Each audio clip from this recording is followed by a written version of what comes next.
વાગી ગયા તા 5 ને આપણે આવી ગયા ધાબા ઉપર। અરે ધાબા ઉપર એન્ટ્રી મારવા નહીં પણ કામ કરવા આવ્યા હતા। અરે આ બાજરામાં ધનેડા પડી ગયા હતા તો એને મારે સાળવાનું હતો। મેં સાળવાનું ચાલુ કર્યું ત્યાં તો આ બસા પાર્ટી સાળેલા બાજરામાં ધનેડા ગોતે। બોલો લ્યો, હતો ખાલી અડધો મણ બાજરો પણ મેં સાળવામાં હાંજ પાડી દીધી। આમ જો સનસેટ પણ થઈ ગયો, કેવો મસ્ત નજારો લાગે ને। હાલો તો આવી જાવ હાની ખાવા। હા, કાલ હાંજે લાવેલા હતા તો અત્યારે ઉપાડ કરી લેવી। આર્યન બપોરે હુવે પછી જાગવાનું નામ ન લે। અત્યારે હાની તો ખાવી છે પણ નીંદર આવે છે। બોલો એનું શું કરવું। ત્યાં તો અમારા ઘરે નાના મહેમાન આવી ગયા અને આ મારો બહુ મોટો ફ્રેન્ડ છે, મારા બધા વિડિયા જોવે છે। એને હેઠે બેહવાની મજા ન આવી તો મશીનેથી ઓસીકું લઈ લીધું। શાબાશ। પછી મેં પૂરીનો લોટ બાંધ્યો અને હા, મને પૂરી વણતા પૂરેપૂરો કંટાળો આવે એટલે એક ગાન 4 કટકા।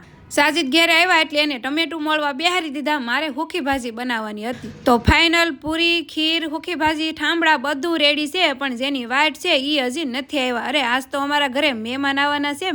મહેમાનમાં તો છે મારા ભાઈ અને મારા લાડકા દિયર જે ગામડેથી આવેલા છે તો એને આજે અમારા ઘરે દાવત આપવાની છે। પછી બધાને એક થાળામાં બેહારી દીધા જમવા અને આ ગાહડી એક ઠામડા નીકળ્યા એ કોણ ધોશે? અરે બીજું કોઈ નહીં, આઈ એમ પોતે। ઠામડા ધોઈ લીધા એટલી વારમાં આવી ગયા ભજીયા મારા નણંદના ઘેરેથી, પણ મને ભજીયા ઓછા ભાવે। તો હાલો સાજીદ ભલે ભજીયા ખાય ને આપણે મળીશું નેક્સ્ટ વિડીયોમાં। Thanks for watching, by.